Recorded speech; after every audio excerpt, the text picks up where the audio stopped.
Welcome to Donmar TV News Channel. Hindi man makipagyera ang China sa Pilipinas. Sakaling manindigan ang ating bansa sa isyu ng West Philippine Sea. Ayon kay Senator Panfilo Lacson, sa tingin niya ay hindi naman papalag ang China sa Pilipinas kung saan ginawa niyang halimbawa ang naging gusot ng Chinese government sa Indonesia at Vietnam, ngunit wala namang nangyaring World War III. Nagpapakitaan niya kasi ng kahinaan ng Pilipinas at mismong mga lider ang nag-aaway kaya pumapalpak na lamang o pumapalakpak na lamang ang China sa gitna ng kaguluhan. Narito si Senator Ping Lacson. Kasi hindi naman nakipagyera ang China eh. Yung Indonesia nga, may napalubog na silang vessel ng China. Wala naman nangyaring World War III. Tapos yung Vietnam, nag-i-stand up naman sila against China. Wala namang World War III. Tayo kasi, nagpapakita nga tayo ng kahinaan. At ang nakakasama pa, sa halip na iisa yung tono, iisa yung tinig natin, tayo mismo, pinag-aawayan natin, di pinapanood lang tayo ng China, pinapalakpakan pa tayo. Walang alisan. Nanindigan si Defense Secretary Delpin Lorenzana na mananatili ang maritime exercises ng Pilipinas sa West Philippine Sea. Sa kanyang video message sa Twitter, binigyan din ni Secretary Lorenzana na hindi ititigil ang maritime patrol ng Philippine Coast Guard at ng Bureau of Fisheries and Aquatic Resources sa Calayan Island. Ito ay sa kabila ng tumitinding tensyon sa pagitan ng Pilipinas at China tungkol sa mga pinag-aagawang teritoryo. Iginiit pa ng kalihim bagamat magiging cooperative ang Pilipinas sa iba pang mga bansa, hindi naman hahayaan ng gobyerno na maapektuhan ang ating soberenya. As for our long-standing and multifaceted relationship with China, we maintain cooperation in various areas that are mutually beneficial to our peoples. We can be cordial and cooperative with other nations, but not at the expense of our sovereignty and sovereign rights. I repeat, not at the expense of our sovereignty and sovereign rights. While we acknowledge that China's military capability is more advanced than ours, this does not prevent us from defending our national interest and our dignity as a people with all that we have. Thus, the conduct of maritime patrols in the West Philippine Sea and Calayan Islands by the Philippine Coast Guard and the Bureau of Fisheries and Aquatic Resources will continue. The government will not waver in this position. Walang alisan.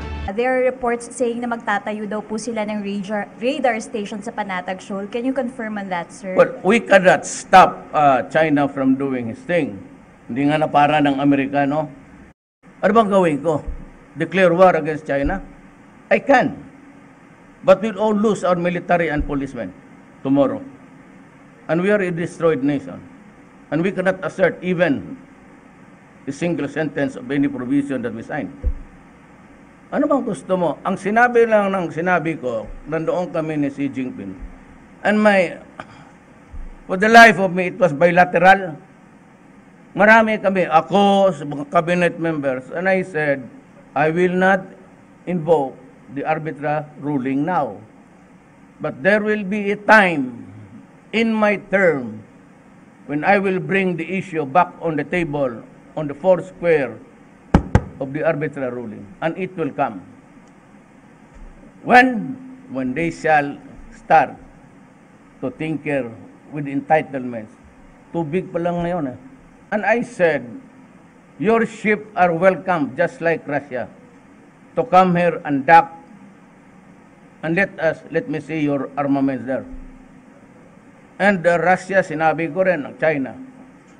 Last time ko sabi ko, but allow my, do not do anything to my Coast Guard kung mamasyal-masyal yung sila dyan. Kasi you claim to own it, I claim it to be mine. In the meantime, just keep open at huwag mong galawin yung mga Coast Guard ko. Huwag naman yung gray ships. The gray ships are the Navy. Okay, hindi pa sila nagpadala doon. Bakit mag-discriminate ako sa China? We are not war against China. I am not war against America. And yet, American ships come and go. Oh, why should I not allow the Russians? They are also my friends. China is also our friend. And now we are now improving on the economy because of the help of China. Bakit ka naman magwalang hiya? Para magdaan lang. And so what if stop there?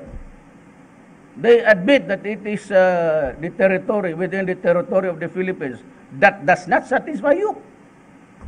Ano pag gusto mo, paluhurin mo yung tao?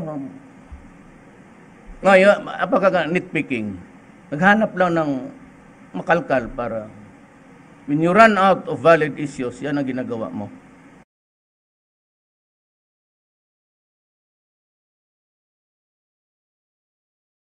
China, they just wants to be friends. Binigyan ako ng armas, binigyan ako ng bala, ay hanggang ngayon wala namang hiningi, wala namang hingi teritoryo. Ay yung away nila dyan, hindi man natin kaya. If I go to war, pupulpugin ang Navy ko in a matter of minutes.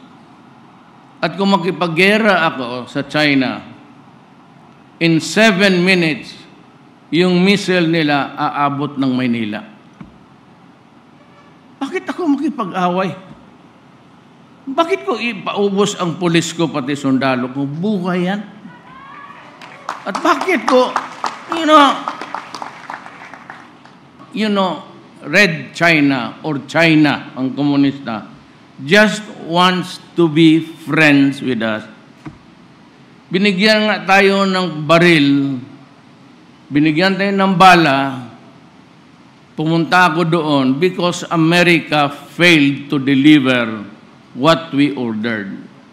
Luma na kasi yung mga armas natin. Panahon pa ni Marcos. China is there. That's a reality. And America and everybody should realize that they are there. So if you just keep on creating friction, little friction, one day a bad miscalculation could turn things Murphy's Law. If anything can go wrong, it will go wrong. So you don't think it's wise to hold military drills in the South China Sea? No, because it's not military drills. Because I said China is already in possession. It's now in their hands.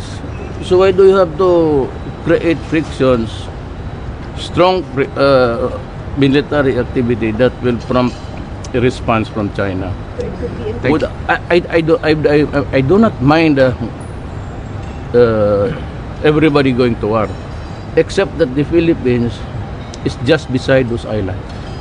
Thank you. And if there's a shooting there, my country will be the first to suffer. That is my only national interest there. Not